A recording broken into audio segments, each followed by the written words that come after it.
a nossa verdadeira identidade, descobrindo quem eu realmente sou. Eu aí, no caso, é você. Descobrindo quem eu realmente sou.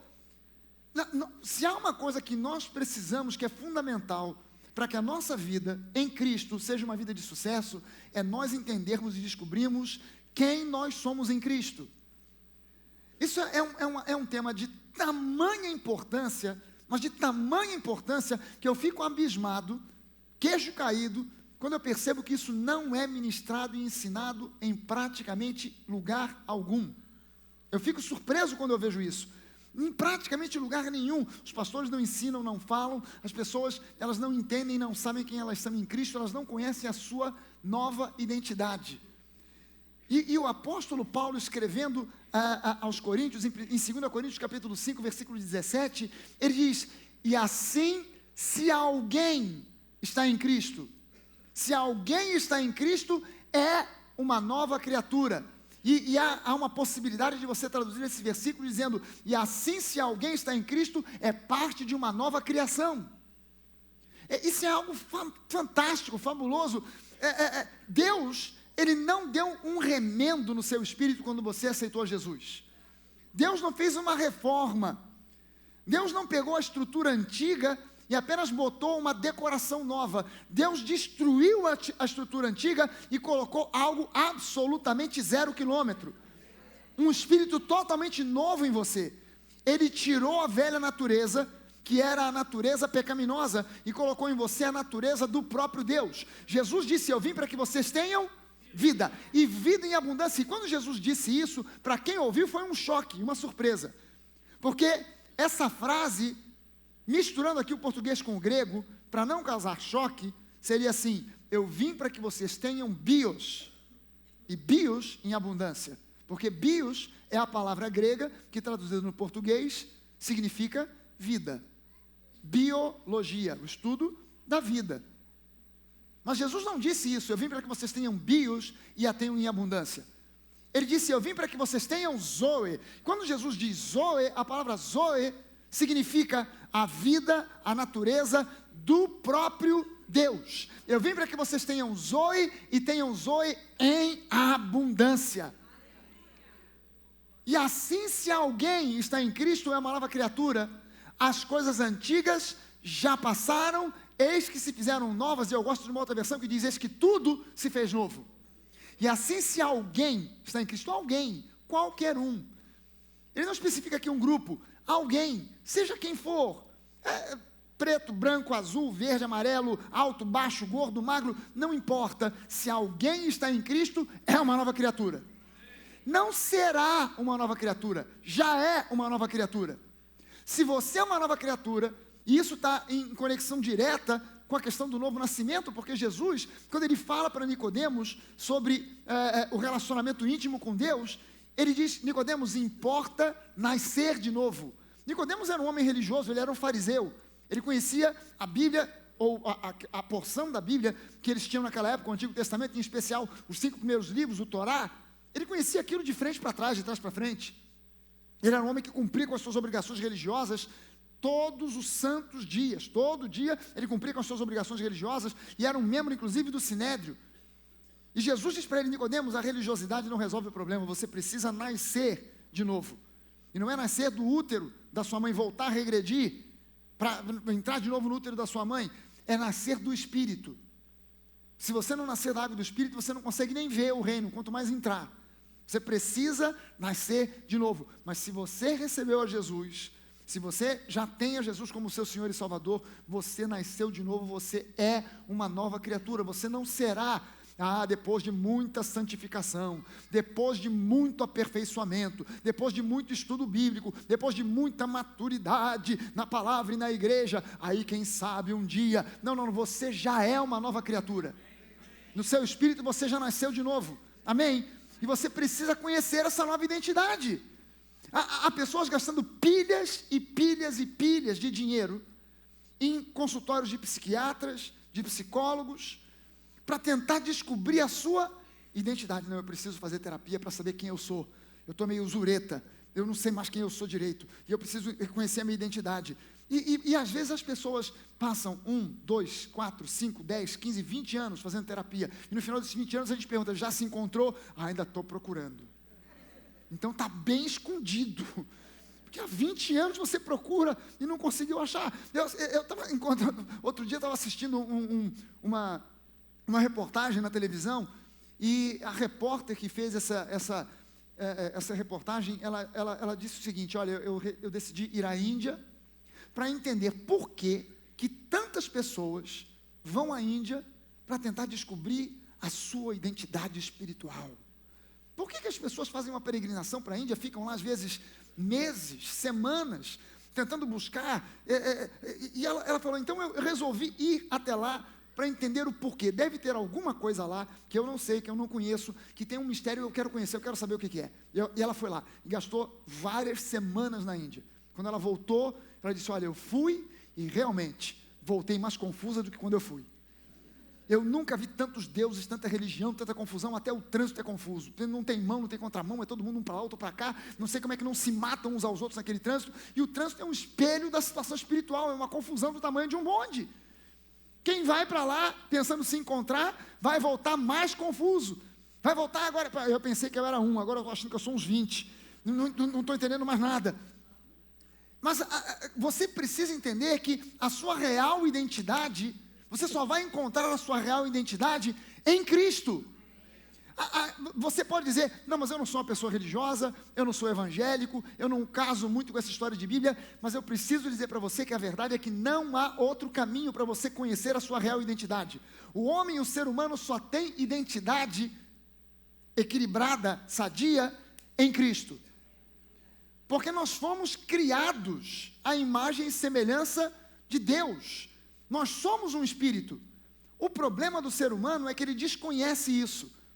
Ele pensa que ele tem um espírito. Não, o ser humano não tem um espírito. O ser humano é um espírito que possui uma alma e habita num corpo. A alma é a psique. A palavra grega, que é traduzida como alma na nossa Bíblia, no nosso Novo Testamento, no grego é psique. Psique é a palavra que todo mundo conhece. Não, a minha psique, eu preciso estudar a psique. É a palavra que dá origem para a psicologia, a psiquiatria e todas as ciências ligadas com a questão da mente. E a psique, a alma, é a sede da inteligência, dos pensamentos, das emoções, dos sentimentos. Está tudo da imaginação. Isso está na área da alma. Mas esse espírito, que é quem você realmente é, que possui uma alma, habita num corpo. Mas o corpo é só a casca. O corpo é só a casca. Você realmente, de fato, é um espírito. A Bíblia diz que nós somos criados à imagem e semelhança de Deus.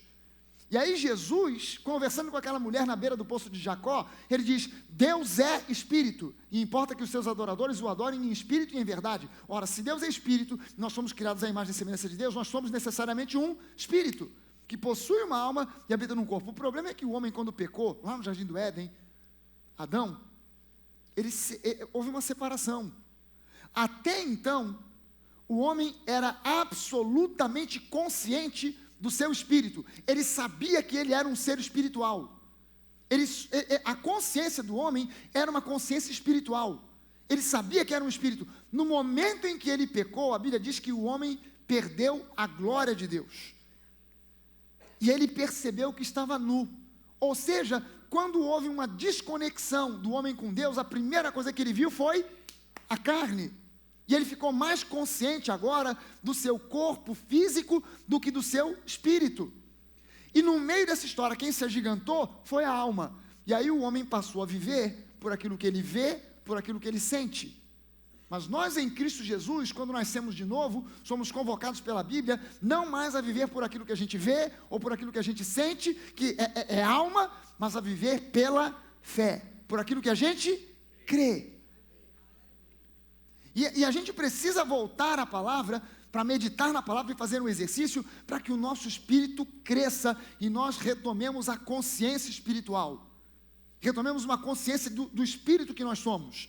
E não ficar mais agigantado, a alma agigantada, abafando o espírito, o corpo em evidência, abafando o espírito, e o espírito num canto lá. Não, você precisa crescer espiritualmente. Conhecer a sua identidade em Cristo.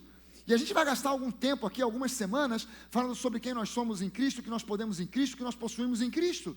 Talvez você já tenha me ouvido falar sobre isso, pregar sobre isso, mas eu tenho certeza de uma coisa: se você ontem comeu um filé mignon, e hoje eu convidasse você para jantar um baita de um filé argentino, grosso, sanguinolento, eu duvido que você ia dizer: puxa, filé mignon de novo? Eu creio que você ia ficar muito feliz e ia dizer: Senhor, multiplica esse filé, que ele seja por toda semana, em nome de Jesus. Então, a gente vai falar de algumas coisas que muitos conhecem, outros talvez não conheçam tanto, mas que a gente precisa se firmar nisso, porque o diabo não quer que você saiba quem você é em Cristo. Ele não se preocupa se você tenta descobrir a sua identidade com base no seu passado. E essa é a grande limitação da psicologia e da psiquiatria. Tudo que o terapeuta pode sondar em você é o seu passado. Porque se ele tentar sondar o seu futuro, ele deixa de ser um terapeuta e passa a ser um mago. Então ele só pode sondar o teu passado, como foi a tua infância, teu relacionamento, e você começa a lembrar: agora eu estou lembrando, o senhor está puxando por isso, eu não devia ter por isso aí. Agora me lembrou, é um trauma que eu tenho. Meu Deus. Não, fala, fala, abra seu coração, fala. Você começa a levantar aquela coisa toda do passado e vem trazendo. Então aí ele vai identificando certas coisas, vai tomando nota, aí vai chegando à conclusão que você é complexado, é traumatizado, é neurótico. Ele começa a identificar tudo e vai só botando lá. E doutor, o que eu faço para melhorar? Nasce de novo, meu filho, porque esse aí já está estragado, não tem remédio. Não, em Cristo Jesus tem remédio. Porque quando Jesus ele acessa você, ele não acessa você pelo seu passado. Ele sonda o seu coração para mostrar a você o teu futuro nele. O que importa hoje para mim e para você é o nosso futuro em Cristo, e o seu futuro em Cristo é um futuro brilhante, que não pode ser impedido ou empatado por causa do seu passado. Não importa quem você foi, ainda ontem. Não, pastor, mas o meu problema está muito recente, foi ontem. Não interessa, para Deus já é passado. E hoje é dia de renovar esperanças. Todo dia é o dia da salvação, e todos nós precisamos de Jesus como nosso Salvador. Não apenas num dia, levantei a mão, aceitei a Jesus, meu Salvador. Não, todos os dias você precisa de salvação. Todos os dias você precisa de salvação, às vezes até de você mesmo. Jesus é o teu Salvador, constante. Todo dia é dia de salvação. Hoje é dia de salvação. Amém? Você pode dizer isso para a pessoa que está perto de você: meu irmão, hoje é dia de salvação. É dia de mudança, é dia de transformação, é dia de novas oportunidades. Hoje é o dia que Deus pode mudar a sua vida da água para o vinho. Hoje pode haver uma guinada na sua vida, e amanhã você olhar e dizer: meu Deus, o que houve? O que aconteceu com a minha vida? Mudou. Porque mudanças genuínas não começam no seu bolso, começam no seu coração. Amém? E eu preciso entender aquilo que Deus tem para mim, a minha nova identidade em Cristo. 1 João 4,17, esse versículo é o mais fundamental para nós falarmos a respeito da nova criação, da nova criatura, de quem nós somos em Cristo, da nossa identidade em Cristo. Esse versículo, 1 João 4,17, é o mais importante. Em especial a segunda parte, o finzinho dele. Ele começa dizendo: nisto é em nós aperfeiçoado o amor, para que no dia do juízo mantenhamos confiança. Por segundo Ele é. Diga isso: por segundo Ele é. Também nós somos neste mundo. Gente, é um privilégio tremendo saber que Deus olha para nós no mesmo patamar de Jesus. Deus olha para nós e nos coloca no mesmo patamar do Filho amado, em quem Ele se compraz. O lógico na nossa mente é que Deus nos colocasse abaixo e dissesse: ponha-se no seu lugar. Este aqui é o meu Filho amado em quem eu me comprazo. Mas você, presta atenção, abusado. Não chegue com esse jeito todo assim. Você me trate de vós. Não vem me chama de você. Aleluia. Assim te diz o Senhor. Não, mas Deus, quando Ele olha para nós, Ele nos vê no mesmo patamar de Jesus, porque assim como Ele, Jesus é, também nós somos nesse mundo. Jesus é santo, nós também somos. Jesus é vencedor, amém? Assim como Ele é, nós somos nesse mundo. Jesus é uma bênção, assim como Ele é, nós somos nesse mundo.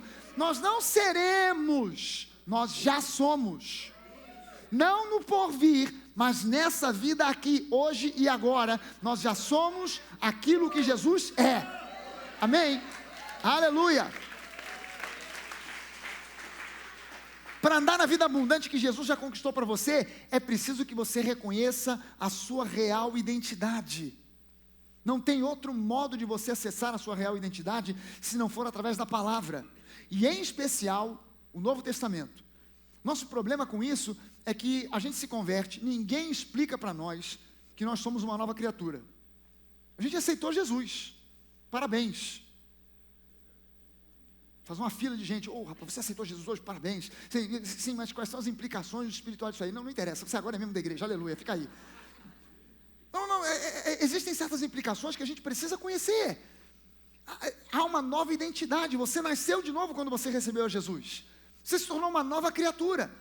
E eu preciso entender que não é suficiente colocarem na sua mão uma Bíblia.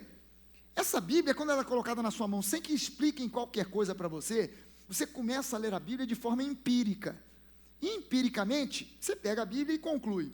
Ora, a Bíblia está dividida em Antigo e Novo Testamento. O Antigo Testamento é bem mais grosso do que o Novo. Então, eu vou gastar o meu tempo de leitura maior no Antigo Testamento, que é onde tem mais coisa para ler. Só que essa conclusão empírica, ela é absolutamente errada.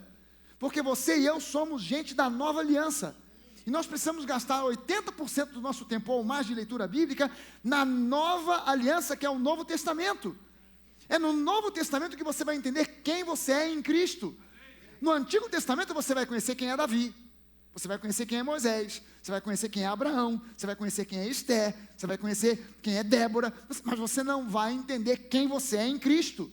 E você precisa ir no Novo Testamento, e hoje você precisa gastar mais tempo no Novo Testamento do que no Antigo. Entenda só o seguinte, quando as pessoas, como elas gastaram, nunca se tocaram disso, e gastam muito tempo no Antigo Testamento, a igreja foi tirando doutrinas do Antigo Testamento, e no Antigo Testamento, não há doutrinas para nós somos gente da nova aliança. No Antigo Testamento existem sombras, tipos que apontam para Jesus. Qualquer seminário nesse país vai ensinar para você que o Antigo Testamento tem sombras, tipos que apontam para Jesus. Mas incrivelmente que as mesmas pessoas que ensinam para você que o Antigo Testamento aponta para Jesus, extraem do Antigo Testamento doutrinas para a igreja.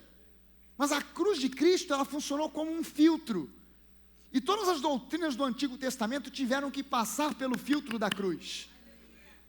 E hoje você não está mais obrigado a cumprir a lei, porque a lei entupiu no filtro da cruz. Jesus cumpriu a lei por você. E agora a lei que você está submetido na nova aliança é a lei do Espírito, é a lei do amor, é uma outra lei. Que não é um fardo, é leve e é suave. Amém? E eu preciso entender que no Antigo Testamento há sombras que apontam para Jesus. Cada vírgula no Antigo Testamento aponta para Jesus. A gente, depois dessa série aqui, eu talvez vá gastar mais um tempo, eu já fiz isso aqui, mas talvez eu gaste um tempo aqui, mostrando para você uma série, mostrando imagens de Jesus no Antigo Testamento, através de personagens, de palavras hebraicas, de coisas que acontecem no hebraico que a gente no português não tem noção, que revelam e apontam para Jesus, e você vai ver comigo aqui, que cada vírgula do Antigo Testamento aponta para Jesus, cada letra, no português não, mas no hebraico, cada letra fala de Jesus. Aleph, Bet, Tav, cada letra fala de Jesus, cada letra do hebraico fala de Jesus, aponta para Jesus. E a gente precisa entender que nós somos gente da nova aliança, a nossa praia é a nova aliança, é o Novo Testamento, e é no Novo Testamento que eu vou entender quem eu sou em Cristo. Só no Novo Testamento eu vou entender que eu sou mais que vencedor, que eu sou realmente salvo, que eu estou assentado com Cristo em lugares celestiais. O Antigo Testamento não me mostra isso. Eu preciso gastar tempo na leitura e no estudo do Antigo Testamento. E ouça, nada pode mudar a sua real identidade em Cristo. Nada pode mudar a sua real identidade em Cristo. O diabo tenta te convencer de vez em quando que você perdeu a sua identidade, ou que você não tem essa real identidade, ou que você ainda não sabe qual é a sua identidade. Ele vai tentar se mostrar essa mentira para que você se exclua da realidade da nova aliança, da realidade da nova criatura. Mas você precisa entender que não há nada, absolutamente nada, que possa mudar a sua real identidade em Cristo. A história que vem na minha cabeça quando eu penso nisso aqui, eu olhando para a igreja e vendo a grande maioria dos crentes, não é o caso da maioria da igreja aqui, porque já me ouviu falar muito sobre a nossa nova identidade. Mas quando eu olho nas outras igrejas, eu vejo que a maioria dos crentes é como aquela história do patinho feio. Quando eu era criança, minha mãe contava essa história do patinho feio. Não sei aqui quem conhece a história do patinho feio. Mas a história do patinho feio é a história de um ninho de patos, aonde, por engano, foi parar um ovo de cisne. E na época que os ovos todos chocaram, quando os ovos se quebraram, começaram a sair pato daqui, pato dali, pato dacolá, mas um deles era um cisne. Só que o cisne, quando sai, ele olha e vê pato, pato, patinho, patão, pata. O que eu sou? Pato. E ele começou a andar e crescer para cima e para baixo, tentando fazer quá-quá. Mas ele não era um cisne. Perdão, ele não era um pato, ele era um cisne. E a história não conta assim, mas eu imagino quantos anos esse cisne andou para cima e para baixo, pensando que era um pato. E um pato desengonçado, perto dos outros patos que já são um bicho desengonçado. Porque ele era muito maior, ele era diferente, pescoço comprido, ele devia ter complexo, ele devia ter trauma, porque se olhava e dizia, eu sou diferente dos meus irmãos, todo mundo assim, desse jeito, e eu aqui, todo mundo fazendo quacá, eu para fazer quacá é uma dificuldade danada, não consigo fazer direito. Meu irmão, presta atenção numa coisa, você não é pato, para de fazer quacá. Você em Cristo mudou de identidade, você nasceu de novo, você é uma nova criatura, e nada pode remover você da posição que você é, até que um dia alguém disse, peraí, vem cá, eu vou conversar contigo, vem cá, vou te falar a realidade, presta atenção no que eu vou te dizer agora, olha bem nos meus olhos aqui, você não é um pato, o quê? Você é um cisne, não é possível, é verdade, você nunca reparou que você, a sua forma física é diferente, sua penugem é diferente, é bem que eu reparei, por isso que eu me achava esquisito, é porque você não é um pato, você é um cisne, e não tem nada que possa mudar e alterar a sua nova identidade em Cristo. Isso me lembra de uma outra história também, quando eu era criança, minha mãe contava a história de um príncipe que conheceu um mendigo, e os dois eram tão parecidos que trocaram de roupa, porque o príncipe queria experimentar a vida das ruas, e o mendigo queria experimentar a vida do palácio, mas ainda que o príncipe se vestisse de mendigo e pedisse esmola, isso nunca fez dele um mendigo, ele continuava sendo um príncipe, amém? E você precisa entender que você aparentemente pode ser qualquer outra coisa, mas no seu espírito, você é uma nova criatura em Cristo Jesus. Você pode não ter maturidade ainda para andar dentro dessa dimensão da plenitude de quem você é em Cristo Jesus, mas que você é uma nova criatura, você é, e ponto final. Amém? E você está nesse caminho para se assemelhar cada vez mais a Jesus, porque esse é o parâmetro que Deus tem.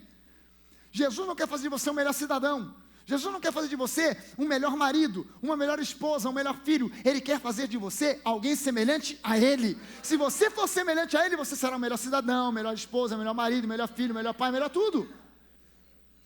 Mas Ele está trabalhando em você para que você se assemelhe cada vez mais a Ele, porque segundo Ele é, nós somos nesse mundo. E Efésios 4, de 11 em diante, diz que Deus levanta na igreja os dons ministeriais, o apóstolo, o profeta, o evangelista, o pastor e o mestre, para que todos cheguemos à maturidade, à estatura de Cristo. Ou seja, Deus quer que nós nos parecemos com o Filho, porque normalmente irmãos se parecem. E se parecem geralmente com o Pai. Aleluia, meus filhos são a minha cara. Até lembra a Denise. Alguma coisa.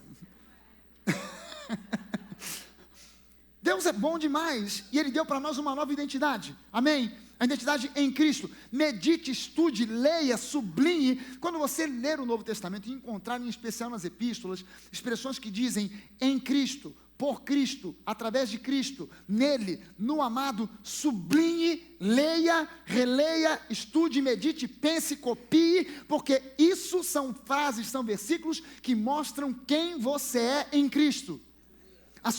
E assim, se alguém está em Cristo, opa, eu encontrei aqui, pastor, em Cristo, sublinha, marca, leia, medite, copie, pensa, reflita, porque essa é a tua nova identidade, amém?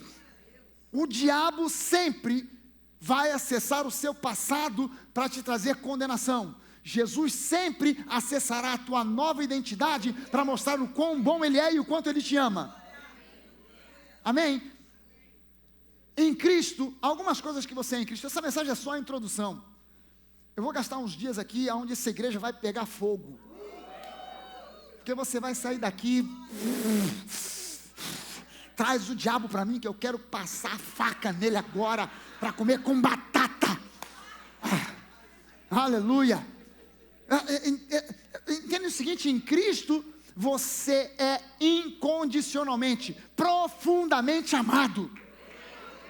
Em Cristo você é profundamente, tremendamente, incondicionalmente amado. Não importa o que você pense a respeito de si mesmo. Em Cristo você é tremendamente, profundamente, incondicionalmente amado. Ah, pastor, eu acho que eu sou daquele tímido, ninguém me ama, ninguém me quer. Não, não tem alguém que te ama. Deus te ama. Jesus te ama. Essa frase não é meramente uma frase religiosa e banal. Jesus te ama. Essa é uma realidade das mais profundas. Jesus te ama, não importa quem você seja. Você quer saber o nível em que Deus te ama? A Bíblia diz lá em Isaías, meu teólogo de plantão, Bené Gomes, sempre me ajuda, graças a Deus eu tenho o Bené aqui, de vez em quando eu cito uns versículos errados, e ele, não pastor, o capítulo é outro. Isaías 49:15, diz que ainda que uma mãe venha se esquecer do filho que amamenta, eu, o Senhor, não me esquecerei de ti. Agora, entenda só o seguinte, quando Deus diz nesse texto de Isaías, uma mãe se esquecer do filho, não é esquecer por falta de memória, porque uma mãe não consegue esquecer do filho que amamenta, não tem como, porque em primeiro lugar, a criança com fome, chora, primeiro ela geme, depois ela chora, depois ela grita, depois ela berra, o último estágio é que ela explode, porque ela chega perto disso, já viu aquela criança vermelha, com aquela face assim vermelha, com fome, aí a mãe não consegue esquecer, mas se ela se recusar a dar de mamar, o seio começa a encher de leite, encher de leite, encher de leite, e se ela não der aquele leite para a criança tomar, aquele leite vai começar a virar um processo inflamatório, aquilo vai empedrar e dói que não acaba mais, e ela não consegue esquecer. Quando a Bíblia diz que uma mãe, ainda que uma mãe se esqueça do filho que amamenta, não é uma mãe que se esqueceu, cadê o meu filho? É uma mãe que desprezou o seu filho. É uma mãe que pegou o seu filho, botou numa cesta, botou na porta de alguém, bateu e saiu fora, e deixou lá para alguém criar. Ainda que uma mãe venha desprezar o filho que amamenta, eu não me esquecerei de ti. Esse é o nível em que Deus te ama. Na mesma medida que Ele ama Jesus, Ele ama você. Na mesma e exata medida que Ele ama Jesus, Ele ama você. Deus, você é profundamente, incondicionalmente, tremendamente amado. Amém? Diga para a pessoa que está do seu lado mesmo, você é amado por Deus, de forma incondicional. Não é pelos seus méritos. Entenda isso. O diabo, ele tenta fazer você achar que Deus te ama pelos seus méritos. Então, pelos seus méritos, você chega à conclusão que não é possível, Deus não me ama tanto assim, porque eu não mereço. Não é porque você merece, não são os seus méritos, Ele te ama porque Jesus morreu por você, e você está em Cristo, e Ele te ama profundamente, tremendamente, incondicionalmente. Amém? Segunda coisa, em Cristo você é altamente favorecido. Você tem que se convencer disso, não é uma questão dos seus méritos, da sua beleza, do seu charme, da sua inteligência, do seu poder de convencimento, é uma questão de que em Cristo você é altamente favorecido, essa é a sua nova identidade, nele. Deixa eu dar para você um testemunho próximo e recente. Eu gosto de testemunhos que são coisas frescas, recentes, que aconteceu na minha família. O meu filho mais novo, o Bernardo, ele está estudando fora, ele está estudando nos Estados Unidos, ele estuda música, e ele aproveitou agora um tempo, que ele ia ficar alguns meses aí, sem ter aula, para fazer um estágio, e aí ele começou a fazer contato daqui, contato dali, e o Duda fez um contato com o pessoal nos Estados Unidos, em Nashville, e ele conseguiu um estágio, num estúdio top of the line, um estúdio top, para fazer um estágio, e aí quando ele partiu para lá, para Nashville, ele não tinha onde ficar, aí ele foi na internet, descobriu lá um lugar para alugar, quarto para alugar em Nashville, aí ele descobriu, alugou o quarto pela internet, quando ele chegou lá, não tinha quarto nenhum, Era um colchonete atrás de um sofá. Um colchonete atrás do sofá. E aí ele ficou ali e tal, aquele negócio, um lugar desconfortável, e sem muito lugar e tal. E aí, ao mesmo tempo, estava começando a acontecer aqui a ida das mulheres para o retiro de Búzios. Quem são as mulheres aqui que foram nesse retiro? Tá, tem um bocado aqui. A maioria das mulheres foi de ônibus, né? Mas a minha filha, mais velha, a Marcele, perdeu o horário do ônibus. E caramba, não deu para ir, trabalho, e corre, trânsito, isso, aquilo, perdeu o horário do ônibus. Aí telefonou para a Denise do ônibus, peraí, eu vou fazer um contato, porque tem gente que vai de carro. Aí botou a Marcele para ir junto com uma outra menina, mais ou menos da mesma idade, para as duas, formando ali já um laço de amizade e tal. As duas foram conversando, e no meio da conversa, a Marcele cita para a outra, mas o meu irmão mais novo está em Nashville. Aí a de cá diz, em Nashville? Poxa, mas eu tenho uma amiga, casou e está morando lá. Está morando em Nashville. É mesmo? Se chama fulana de tal, assim, assado. A Marcele, o quê? Eu conheço. Essa menina, ela é crente. Sim, realmente, ela é da igreja. Pois é, mas ela não era da nossa igreja, mas vivia aqui na vibe. Porque tem muita gente aí que é membro de outras igrejas, mas vem aqui para tirar a casca. Não toma decisão, não tem coragem para dizer, não, é aqui que eu vou ficar. Então vem aqui, aleluia, aí volta para lá. Senhor.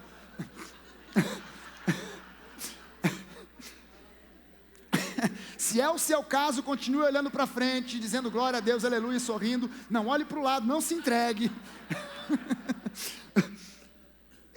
Essa menina, eu conheço ela vai lá na igreja, ela frequentava lá a reunião da juventude, a vibe. Poxa, me passa o contato dela, porque meu irmão está precisando de um lugar. Quem sabe ela conhece algum brasileiro por lá que tem um espaço para alugar. Ok, passou o contato, a Marcele fez um contato com a menina, ok, pode falar para o teu irmão, e olha, eu conheço um monte de brasileiro, vamos arrumar um lugar para ele, e enquanto ele não acha lugar, a minha casa tem um quarto, que está vazio, ninguém usa, ele fica lá por uns 2, 3 dias, depois quando ele arrumar um lugar, ele vai, não tem problema, ok, pega o Bernardo, pega as trouxas dele, sai do colchonete, vai para a casa da menina, do casal, e passa 1, 2, terceiro dia, o dia de ir embora, ele começa a juntar as trouxinhas dele. Quando ele vai sair, o pessoal olha para ele, o casal olha para ele e fala, Bernardo, hoje seria o dia de você ir embora. Mas nós gostamos tanto de você, que a gente quer que você fique. Pode ficar com esse quarto, pode ficar por aí. Isso é uma bênção. Gente, o Bernardo é o tipo do garoto que, se ele tivesse uma oportunidade de ir ao inferno, ele convertia até o diabo. Porque todo mundo gosta dele. Todo mundo gosta dele. E o casal, poxa, nós gostamos tanto de você, que a gente quer que você fique. Fica aí, poxa, que vai ser bênção e tal. Arrumou um lugar para ficar. Isso se chama favor de Deus. Quer que eu te conte mais uma dele? Ele pegou esse estágio para contar pontos para a faculdade. Foi na diretoria e disseram para ele, esse teu estágio não pode contar pontos. Você vai fazer por sua conta, mas não vai contar uma notinha sequer para você. Poxa, eu vou passar um tempo lá e não vai contar nota para mim, não vai contar nada. A regra da faculdade está aqui, está escrito. Não, na fase em que você está, não conta ponto. Você teria que estar mais adiantado. Na fase em que você está, esse estágio não vai valer de nada. Aí ele baixou a cabeça, saiu. Saiu, bateu a porta. No que bateu a porta abriu de novo e a pessoa que disse para ele não vale nada, a regra acabou de mudar.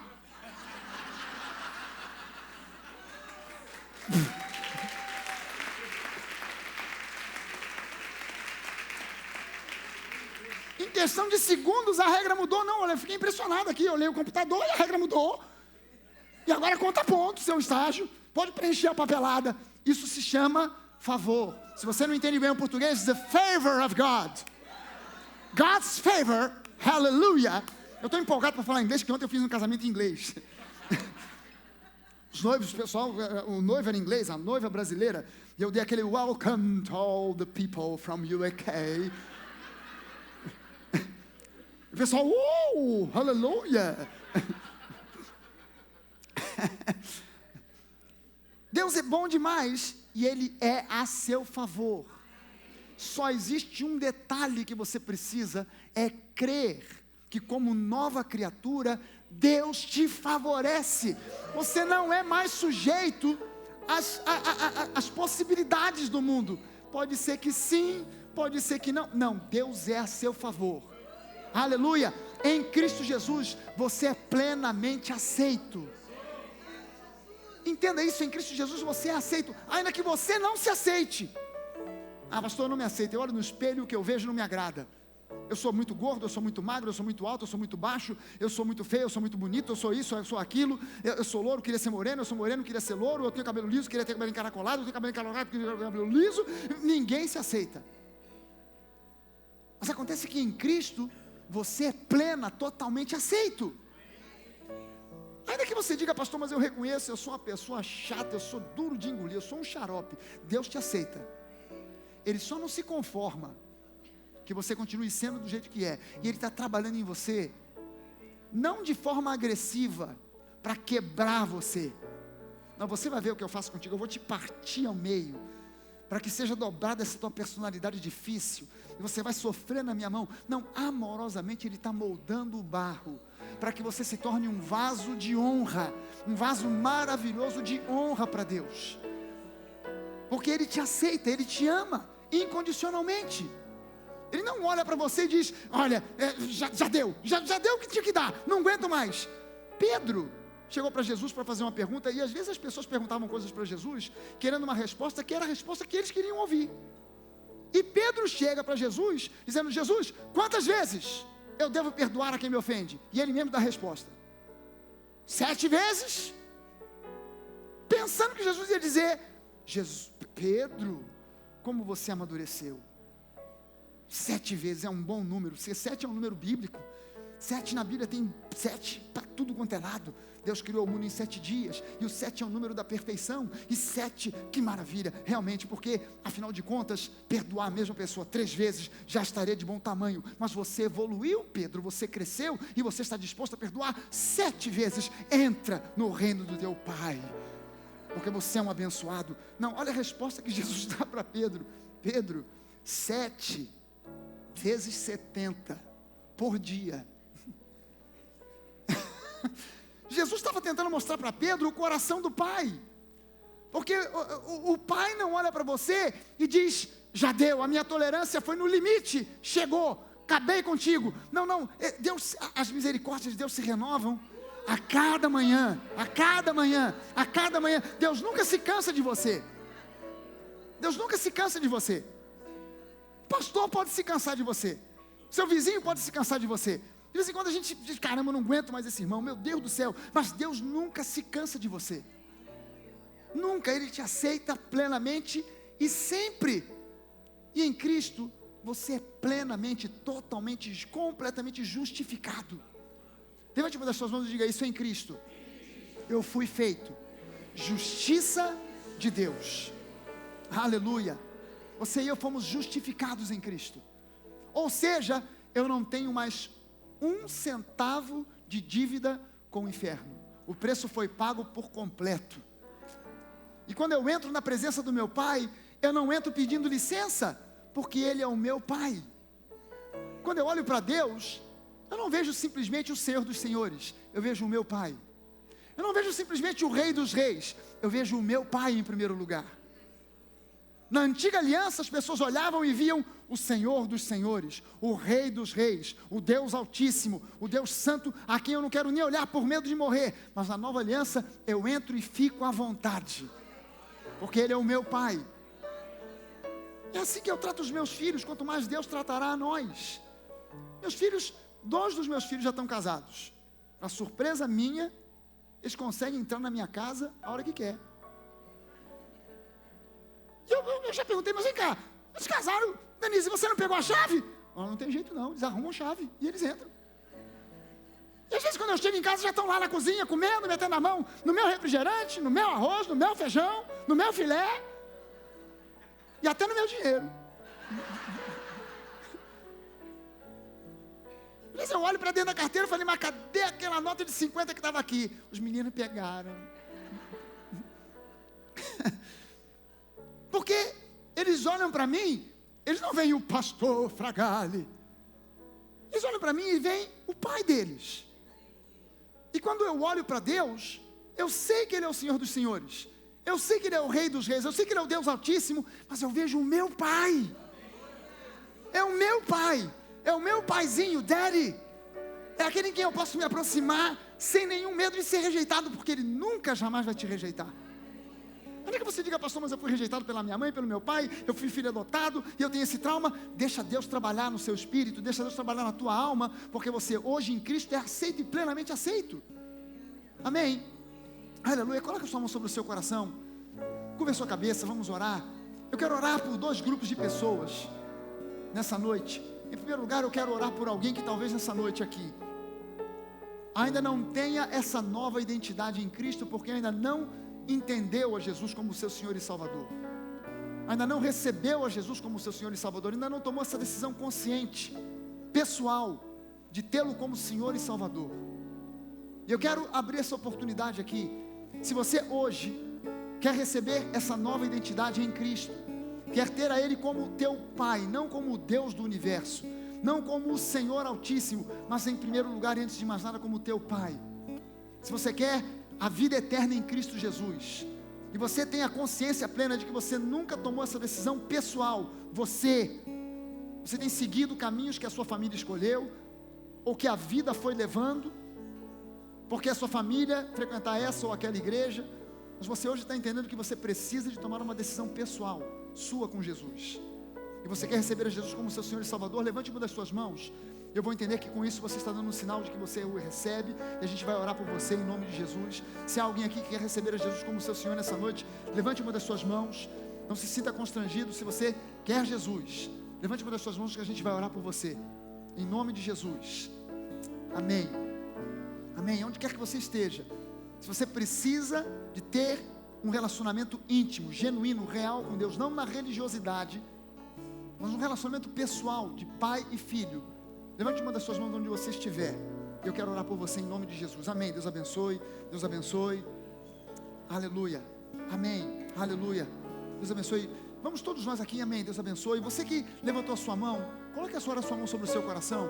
E todos nós como igreja, como corpo de Cristo, vamos orar junto com essas pessoas que levantaram a sua mão para receber a Jesus, como se nós estivéssemos também recebendo Jesus agora pela primeira vez. Repita essa oração depois de mim e diga: meu Deus, eu quero receber o teu Filho Jesus na minha vida como meu Salvador. Eu deixo para trás o meu passado, os falsos deuses, a idolatria, qualquer coisa que pudesse atrapalhar o meu relacionamento contigo. Eu deixo para trás a religiosidade, as filosofias religiosas, para abraçar o Jesus. E eu te agradeço, porque eu creio que o meu passado já não tem peso para impedir o meu sucesso no futuro. E eu te agradeço por essa salvação. Eu te agradeço porque eu creio que nesse momento o meu nome está sendo escrito no livro da vida eterna. Muito obrigado. Eu te agradeço, Pai, porque agora eu sei que eu sou templo do Espírito Santo, uma nova criatura, e nada poderá me tirar das tuas mãos. Aleluia. E todo o povo de Deus diz amém. Você pode dar uma salva de palmas ao Senhor. Aleluia. Glória a Deus. Eu queria orar também por você que talvez esteja sendo vítima hoje de acusação, condenação por parte do inimigo. Você que talvez não tenha tido ainda um despertar para a sua consciência. Você já é um cristão, você já recebeu a Jesus conscientemente, mas você ainda não tinha entendido a sua nova identidade em Cristo, e você tem sido vítima de ataques diabólicos. O diabo tem atacado a sua alma, a sua mente, com acusação, com condenação, e você precisa de hoje sair daqui com o seu coração leve de toda a acusação, sabendo que Deus te ama, se importa com você, que Ele tem direção para a sua vida.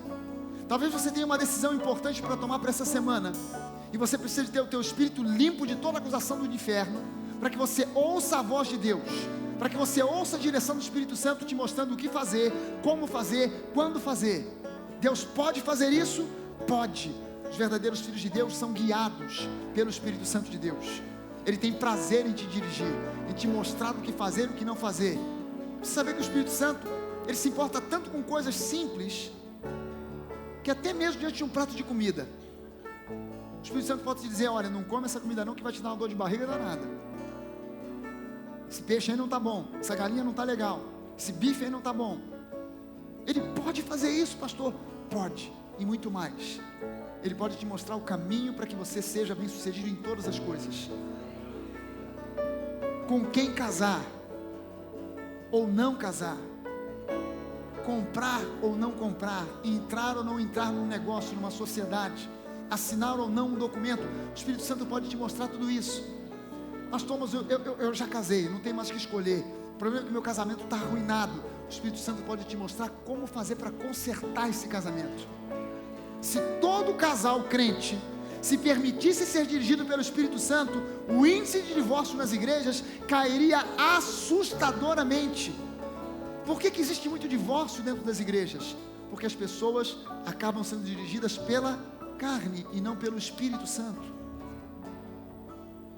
Você entende que o Espírito Santo muitas vezes vai dizer para você: engole essa ofensa, não responde. Eu sei que você tem uma resposta para dar à altura, para colocar essa pessoa lá embaixo, mas engula essa ofensa e perdoe essa pessoa em nome de Jesus. Ah, mas a minha carne não quer, a minha carne quer partir para cima. Mas eu estou te dando a melhor direção. Isso chama-se obedecer à fé. Isso é muito superior a obedecer a mandamentos. Muito superior. Muito superior. O Espírito Santo tem direção para você. Se você precisa de direção do Espírito Santo para a tua vida, para essa semana, até o final do mês, uma decisão que você precisa para essa semana, para esses dias, coloque agora uma das tuas mãos sobre o seu coração e vamos orar também agora em nome de Jesus.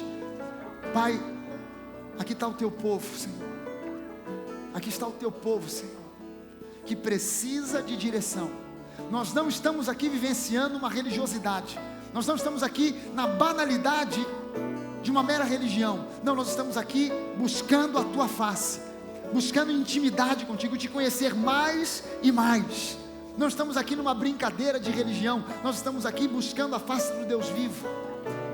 E meu Deus, em nome de Jesus, os teus filhos precisam de direção, e a tua palavra nos diz que o teu Espírito Santo, ele nos guia, ele nos orienta. Abre os ouvidos espirituais daqueles que estão surdos espiritualmente, daqueles que estão surdos porque o diabo grita, traz acusação, condenação, e essas pessoas não conseguem ouvir a voz doce e suave do teu Espírito, dizendo o quanto tu as ama. Em nome de Jesus, em o nome de Jesus, traz direção para o teu povo, para que o teu povo seja um sucesso em tudo aquilo que o teu povo fizer. Levante as suas duas mãos, como se você estivesse apresentando as suas mãos a Deus, e profetize sobre a sua vida, dizendo: tudo o que eu fizer, o trabalho das minhas mãos será abençoado. As minhas mãos, que simbolizam o meu trabalho, que simbolizam a minha capacidade de criar coisas novas, são mãos ungidas pelo Espírito Santo de Deus, e tudo o que eu fizer será bem sucedido em nome de Jesus. Aleluia, aleluia. Dê uma salva de palmas ao Senhor. Aleluia.